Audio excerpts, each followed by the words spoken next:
You think medieval holiness meant gentle prayers and safe candles? Think again. Imagine a young woman stepping into a stone cell as priests chant the office of the dead, her own funeral, while masons brick the door.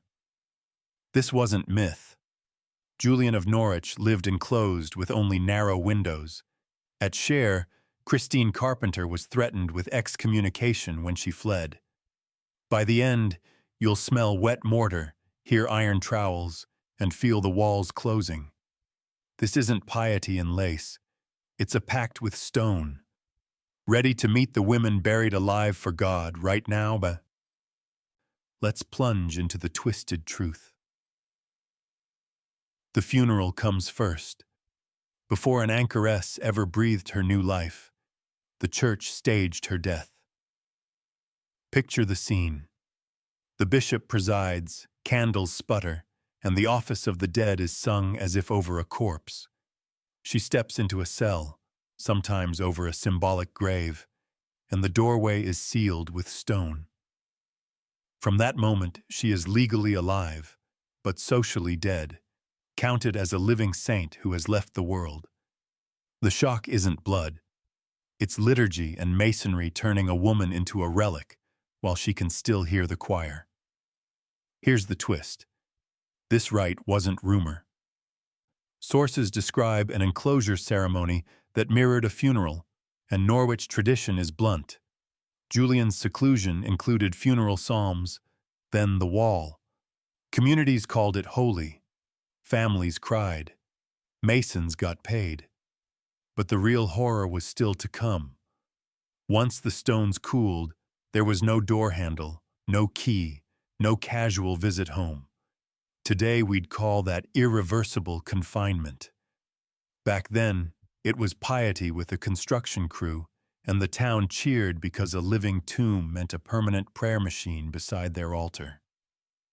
Listen, can you hear the shovel in consecrated earth? The cell wasn't a room. It was a vow poured in lime and sand.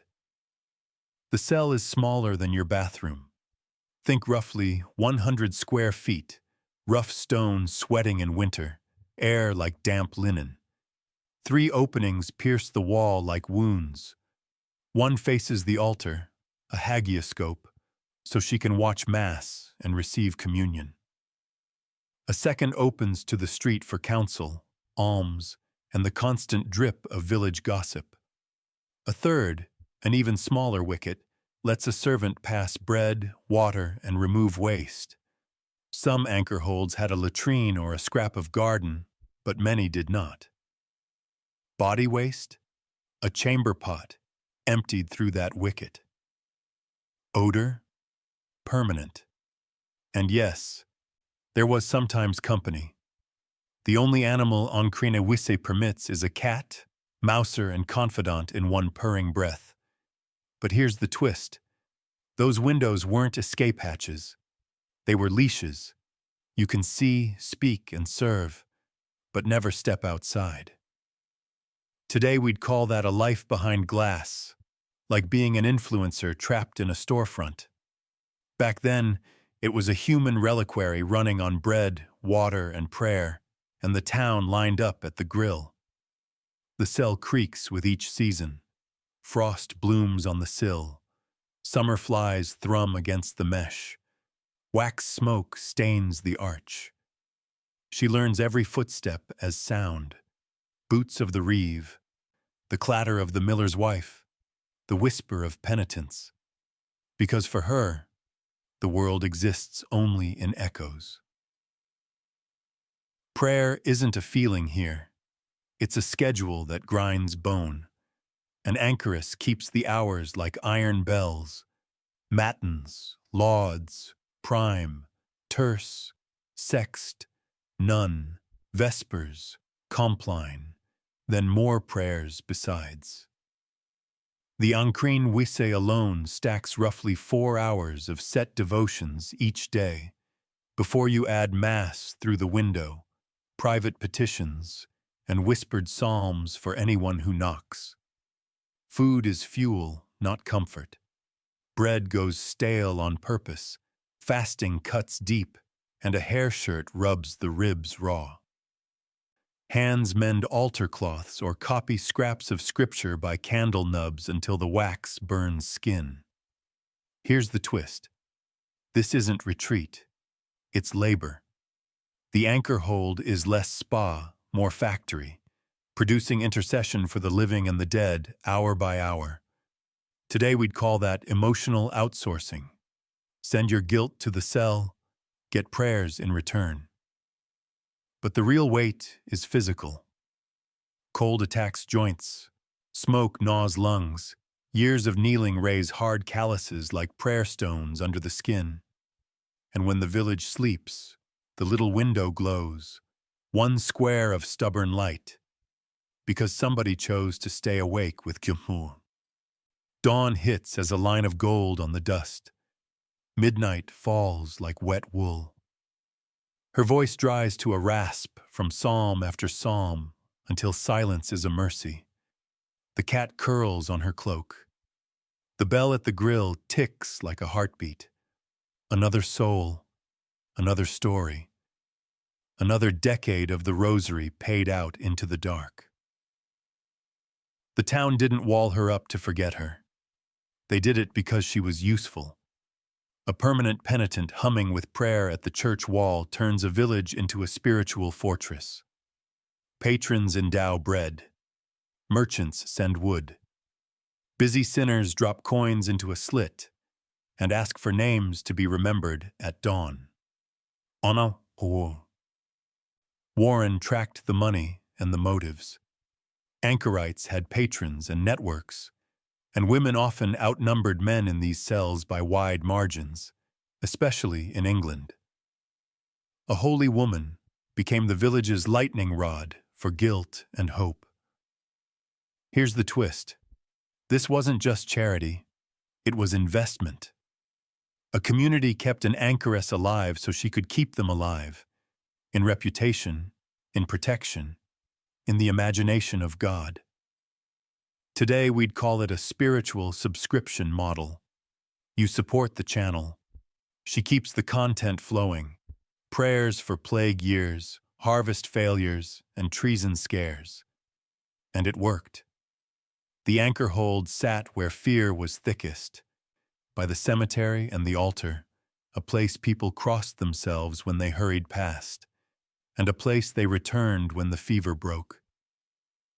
She was invisible and yet central, the quiet heart of a town that believed stone could listen. You think enclosure erased women? Here's the real twist. It sometimes carved out freedom. In a world where marriage was contract and convents had abbesses over abbesses, an anchorage could be the one space a woman controlled. A room of her own, literally, barred, yes, but legally protected, with rules that placed even the parish priest at the window, not in the doorway. From that cell she read, wrote, advised, and refused. She set the hours, she set the terms. Julian of Norwich did theology from 100 square feet. Others stitched, copied, and counseled in spaces that kept fists and feudal claims on the other side of stone. Today, we'd call that radical privacy. Medieval people called it holiness, but the cost was savage. Freedom came welded to renunciation. No weddings, no children, no walks in spring rain. If you chose the wall, you married the wall. Communities supported this because it made visible the ideal they preached, a woman who refused the world so completely that her silence became a sermon. And if you meet the most famous voice to speak from a wall, Julian of Norwich. In 1373, at 30 years old and apparently dying, she saw a torrent of visions of Christ. She recovered, chose enclosure beside St. Julian's Church, and spent decades praying, writing, and advising through a grill that filtered faces into voices. Her book, now called Revelations of Divine Love, is the earliest surviving English work by a woman. She spoke of God as mother, of wounds as windows into love, and of a mercy so outrageous she had to hide it behind stone. Here's the twist. The world came to her. Marjorie Kempe, pilgrim, penitent, and professional troublemaker, knocked at that little window and asked whether her experiences were from God or madness. Julian counseled her with steadiness and fire. Today, we'd call this spiritual therapy through a drive-through slot. Back then, it was one of the few ways a woman's theology could circulate without being burned, and through plague waves and rebellions, the anchoress stayed. When the city howled, that window stayed open, that candle stayed lit. That voice kept saying, again and again, "All shall be well." Not because life was easy, but because a cell built out of pain let a woman tell the truth without asking anyone's permission. Think that sounds romantic. Imagine spending one fevered night there when the bell rope sticks and the candle gutters. Freedom can echo like a dungeon. Not everyone lasted. In the pretty Surrey village of Cher, a young woman named Christine Carpenter entered a cell in 1329. She was enclosed with the full rite, a living funeral, and given a squint in the wall to see the altar and a quatrefoil opening to receive the sacrament. Then came the crack in the miracle. 3 years later, Christine left. Here's the twist. The church did not shrug. A letter from the papal representative to the Bishop of Winchester lifted the automatic excommunication on one condition. She had 4 months to return and be re-enclosed in the same place or elsewhere if she would not be safe there, lest she be exposed to the bites of the rapacious wolf. Read that again. Not safe in a cell? From temptation? From a man? The documents don't say. They do say that the cell at Cher still bears its telltale openings, and the parish keeps facsimiles of the papers authorizing her immuration and her forced return. Today, we'd call that coercive control wrapped in prayer. Back then, it was the price of being declared holy in public. Imagine the crowd's faces when she reappeared at the north wall, the mortar patched, the grill whispering her voice again. The parish had its living tomb back. Christine had her choice erased by stone. The rules were intimate, written in ink that reads like breath on your neck.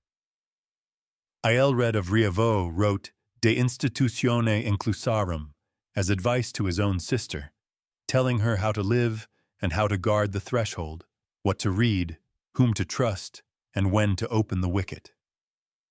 The 11th century monk Gosselin of Saint Bertin composed a Liber Confortatorius for Eve of Wilton, part love letter, part spiritual drill manual for a woman alone behind stone.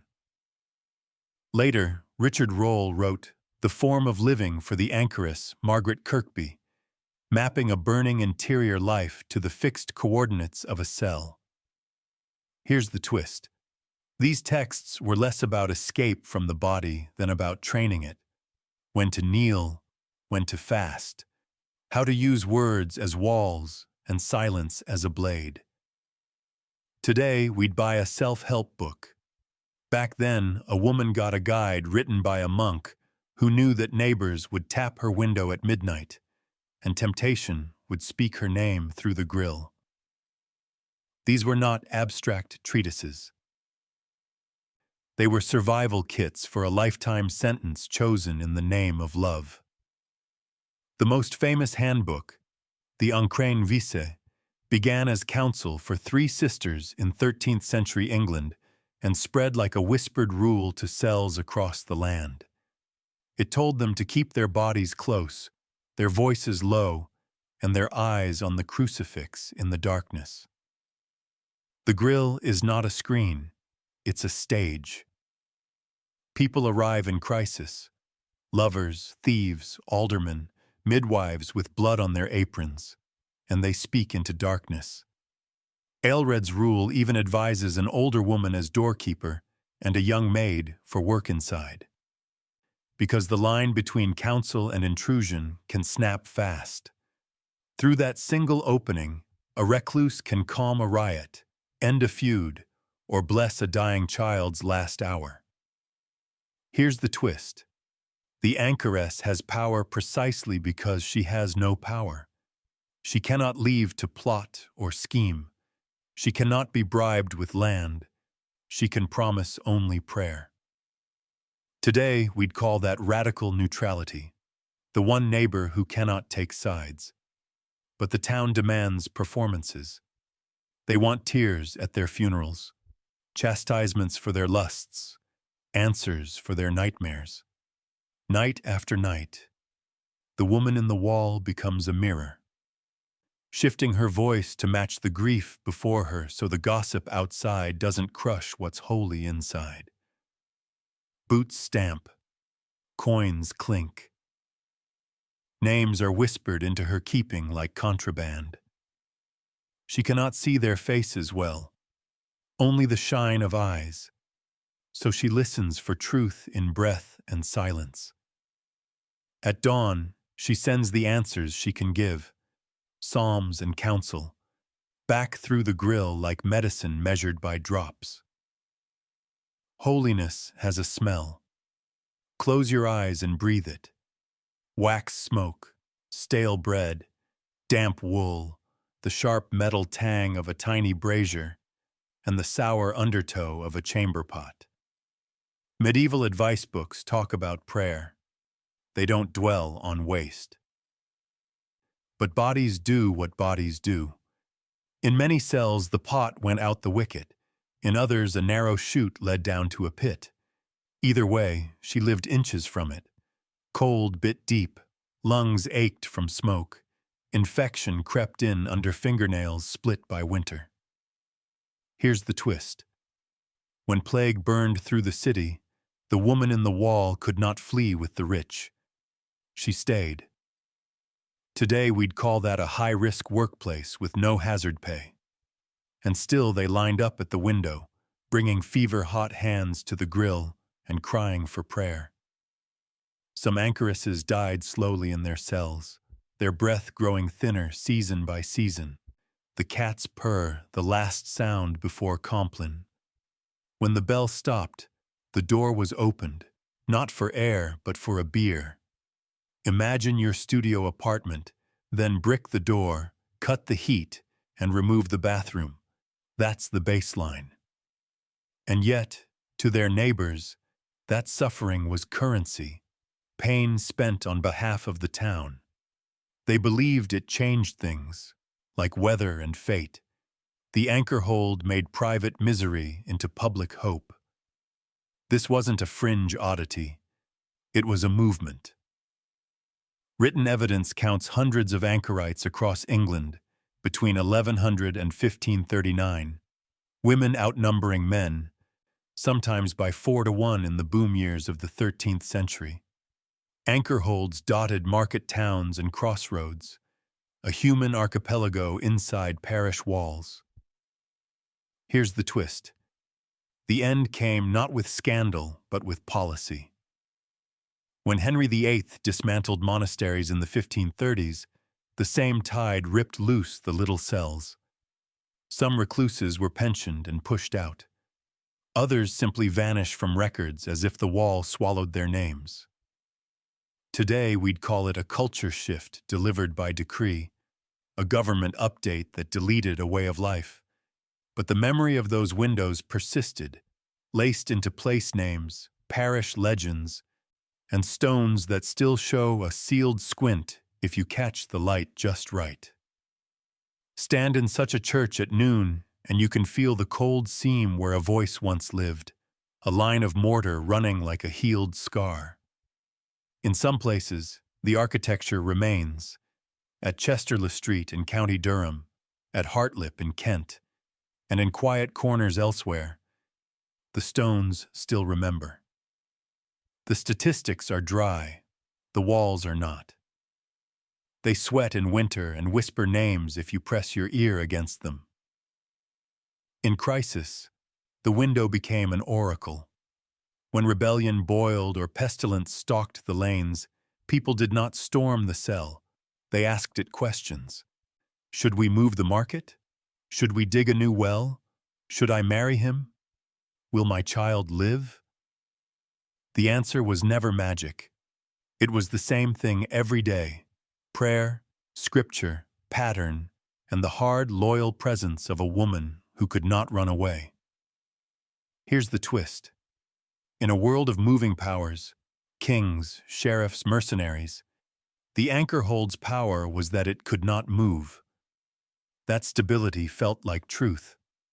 Today we'd hire consultants and pollsters. Back then, a cobbler shut his eyes at a grill and listened to a voice that smelled faintly of wax and incense. By keeping herself out of the game, the anchoress made herself the umpire of fears. Sometimes she calmed a town. Sometimes she just let it cry where no one else could hear. Either way, the village kept showing up. The catechism at the window was relentless. Repent, make peace, bring bread to the hungry, keep watch. People left with ash on their foreheads or a psalm on their tongues, and the cell returned to silence until the next knock. Where does devotion end and self-erasure begin? From outside, a walled woman looks like triumph over sin. From inside, she sometimes looks like absence. No family of her own, no horizon, only the loud theater of other people's needs. Even the rules warn of dangers: vanity in a stream of admirers, despair in the long winters, pride in public reputation, and the slow violence of hunger passing as holiness. Here's the twist. The same cell that gave some women voices could swallow others whole. Christine of Cher ran and then returned under threat. Unknown names simply faded behind grills that had once vibrated with counsel. Today we'd flag the risk of depression, of coercion masked as consent, of institutions confusing sacrifice with control. But in the records that survive, another face keeps appearing. Women who used the wall like a shield to do dangerous work, praying for plague carts, writing theology, keeping tyrants honest by refusing their appointments and their coins. The anchor hold was a coin that could be spent two ways: mercy on one side, erasure on the other. And which one you see depends on where you're standing when the bricking up begins. The town called it sanctity. The anchoress called it her vow. History, with all our hindsight, calls it both, and asks us to listen for the voice that survives the stone. You started with a woman stepping into her own funeral. You smelled wet mortar. You heard the trowels. Now we can say it plainly. Medieval devotion could look like a living tomb. From the first bricked doorway to the last whispered prayer, anchoresses turned themselves into lighthouses of pain and hope. They stood at the edge where church met street, and they made that edge holy by staying. Think of what we have seen: the macabre theater of enclosure, funeral psalms for the living, a grave dug inside a room, a bishop sealing a door. The cell itself, barely 100 square feet, with 3 wounds in its body, one to the altar, one to the town, one to the servant's hand. The routines that strip away illusion, hours of prayer laid like stones, fasting that chews the edges of sight, cold that climbs the bones. Think of the names. Julian of Norwich, turning visions into English words a child could understand, telling a plague-struck city that mercy is stronger than plague.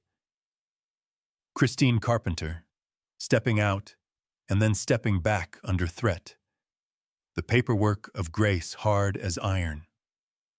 Think, too, of the hundreds of unnamed women whose cells survive only as sealed squints and parish rumors. their breath and counsel absorbed into stone. Why did communities embrace this? Because it solved problems nobody else could touch. It made a public, reliable place where guilt could be spoken and grief could be held without cost. It was theater that taught, a sermon made of architecture. It let towns flatter themselves that holiness lived among them, and it gave the poor a door that never closed. Why did women choose it? Because for a few, a wall offered a kind of sovereignty the world refused to give. In an age when a daughter could be traded and a wife could be struck, the cell could be a fortress where the rules were hers.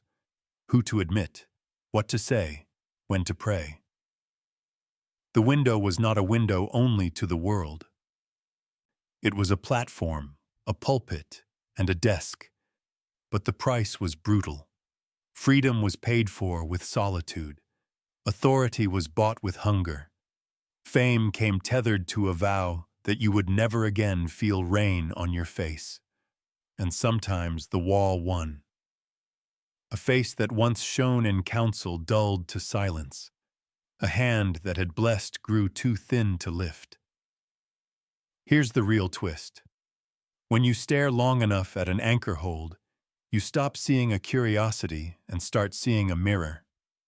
We still build rooms to withdraw from a world we can't control. We still make altars of screens and grills of comment boxes. We still ask strangers for absolution. We still confuse public performance with private virtue. Today, we like to believe that choice alone sanctifies a decision. But the past suggests a harder question. What happens when communities reward a choice that hurts the chooser? The people of Cher waved the banner of sanctity while they bricked a girl into adulthood. Bureaucracy blessed it. The crowd approved. The door closed. And yet, watch that same wall in Norwich glow at night as Julian wrote lines that have steadied hearts for 6 centuries. She did not vanish. She became a voice. She shows us that enclosure need not mean erasure, that a single mind in a hard place can rewrite the weather inside a city's soul. So what do we take with us when we leave this church and step back into traffic and noise? First, awe and caution. Awe because faith can make a furnace into a lamp. Caution because institutions can dress cruelty in robes and call it holy. Second, gratitude. We have doors that open, laws that protect, and rooms we can leave whenever the air goes bad. Third, humility.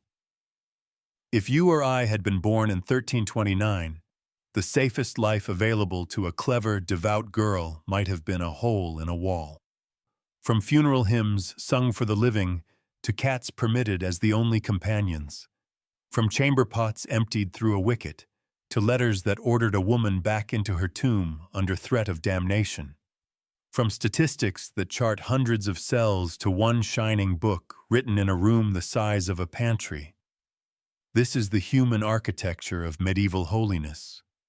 It looks like madness until it looks like courage.